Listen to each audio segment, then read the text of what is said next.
عمرك سألت ليه بتجلد ذاتك؟ وليه ممكن تقعد لنص الليل تبص في السقف وتفكر في كل حاجة غلط عملتها؟ وليه بنبقى دايما قاسيين على نفسنا أكتر من أي حد تاني؟ لو سألت نفسك الأسئلة دي يبقى الفيديو ده ليه.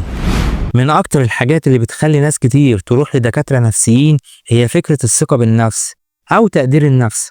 بس تفتكر في فرق بينهم؟ الإجابة أيوة، في فرق، وفرق كبير كمان، ولو عرفته هتعرف تحل نص مشاكلك زي ما الكاتب بيقول. من زمان ومع تطور الحضارات بقى عندنا وهم اسمه إنك تبقى سوبر مان، عارف كل حاجة ومفيش حد يقدر عليك. نيتشه قال إن الإنسان الأعلى هو اللي محتاجش لحد، وقوي طول الوقت وما بيغلطش أبدا. بس تعالوا نبص حوالينا، في حد فينا سوبرمان؟ حد ما بيغلطش؟ حد مش محتاج حد؟ والإجابة أكيد لأ طبعا.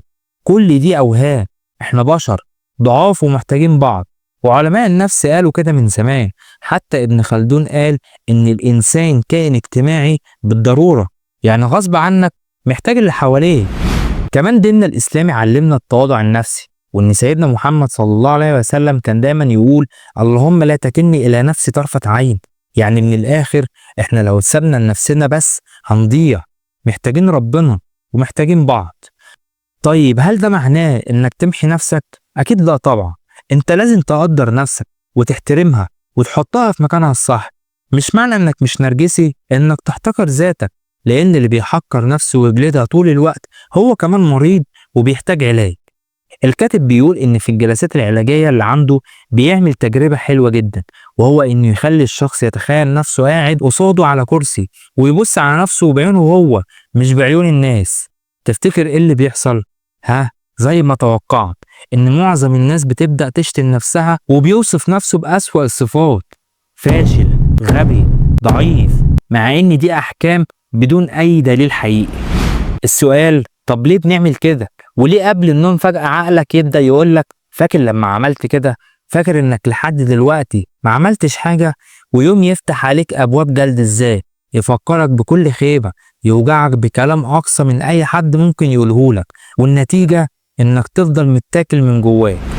هتقولي ليه؟ هقولك إن أول سبب وأكبر سبب هو التربية. التربية هي اللي بتبني أو تهد الثقة بالنفس. لو اتربيت في بيت فيه دعم وحب هتطلع راضي عن نفسك حتى لو بتغلط. ولو اتربيت وسط نقد ولوم طول الوقت هتفضل طول عمرك تحس إنك قليل حتى لو بقيت دكتور أو حتى وزير. ومن أكبر الكوارث التربوية حاجة اسمها هليكوبتر بيرنتين، وهي إن الأهل اللي لازقين وراك طول الوقت زي طيارة هليكوبتر بيحموك من كل حاجة. حلو؟ لا والله، بيطلعوا طفل ما عندوش مناعة نفسية، بيخاف يغلط، بيخاف يجرب، ولما يكبر يبقى محتاج حد يوجهه في أبسط الأمور. ولما الأهل يحاولوا يعيشوا في ولادهم حياتهم اللي ما عرفوش يعيشوها، أو يحاولوا يحموهم من أي غلطة مهما كانت صغيرة، بيطلعوا طفل حساس لأي خطأ، وكل غلطة بيعتبرها سبب إنه يحتكر نفسه. بدل ما يقول أنا غلطت يقول أنا إنسان وحش. وهنا بتبقى المشكلة. تيجي بعد كده الكارثة التانية، وهي السعي للكمال. هل المفروض أسعى للكمال؟ تسعى وتحسن نفسك وتطورها طول الوقت. بس هل هنوصل للكمال؟ لا طبعا.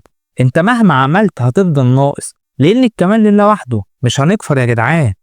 اللي بيحاول يبين قدام الناس إنه قوي ومفهوش غلطة، الحقيقة بيبقى بيكذب على نفسه. اللي جواه بيتصارع بين الثقة والمخاوف. القوي بجد هو اللي بيعترف بضعفه وبيحاول يصلحه، مش بيكتمه ويتكسر من جواه. وأكيد عارف إن سيدنا محمد صلى الله عليه وسلم بكى في أكتر من كذا موقف. وسيدنا يعقوب عليه السلام قال فصبر جميل، وحزن حتى ابيضت عيناه. والسيدة عائشة رضي الله عنها اتهموها بالباطل ففضلت تبكي أيام وليالي. والسيدة مريم رضي الله عنها قالت يا ليتني مت قبل هذا. الأنبياء نفسهم ضعفوا وحزنوا. ليه إحنا بنتكسف نضعف أو نعيب على نفسنا لو حسنا بالحزن؟ الكمالية ليها وشوش كتير، مش بس إني عاوز نفسي مثالي، لأ، في ناس عاوزة كل اللي حواليهم يبقوا مثاليين، عاوز اللي يحبوهم ينجحوا 100% من غير غلطات، عاوز صحابه ما يغلطوش أبدا. وفي ناس بتعيش طول الوقت تراضي اللي حواليهم، ينسى نفسه خالص عشان الناس تقول عليه ده كويس. بالذمة ده كلام؟ وبعدين فين نفسك في النص؟ مين بيحبك زي ما انت؟ مين بيسمح لك تغلط؟ انت نفسك فين. عشان كده مهم انك تتعلم تقبل ذاتك، تتعاطف معاها، تبطل تعنفها. الكمالية اللي بنفرضها على نفسنا بتخلينا دايما تحت ضغط، وده بيكسرنا اكتر ما بيبنينا. دكتور محمد ابراهيم مؤلف الكتاب قال ان في واحدة من الحالات اللي عنده كانت بنت في منتهى الاجتهاد، وصلت لحاجات ناس اكبر منها ما وصلوش ليها، ومع ذلك شايفة نفسها ما عملتش حاجة. كل ما تحقق انجاز تقول مش كفاية، لحد ما وقعت من التعب. والدكتور سألها ايه معنى الفترة دي بالنسبة لك؟ قالت له معناها اني ضعيفة. راح رد عليها وقال لها لا، معناها انك انسانة، والانسان بيتعب وبيقوى وبيضعف ويقوم تاني. التعاطف مع الذات مش معناه تدلع نفسك وتسيبها تغلط براحتها، لا، بس معناه انك ما تبقاش ظالمها، ما تحطهاش تحت الميكروسكوب طول الوقت. وافتكر دايما انت مش محتاج تبقى سوبرمان، انت محتاج تكون انسان، تتقبل ضعفك وتشتغل عليها، تحب نفسك بعيوبها قبل مميزاتها، ومهما وقعت هتقوم ان شاء الله، لان ده سر القوة الحقيقي. اعمل لايك واشترك في القناة وفعل زر الجرس عشان يوصلك كل جديد ان شاء الله. والسلام عليكم ورحمة الله وبركاته.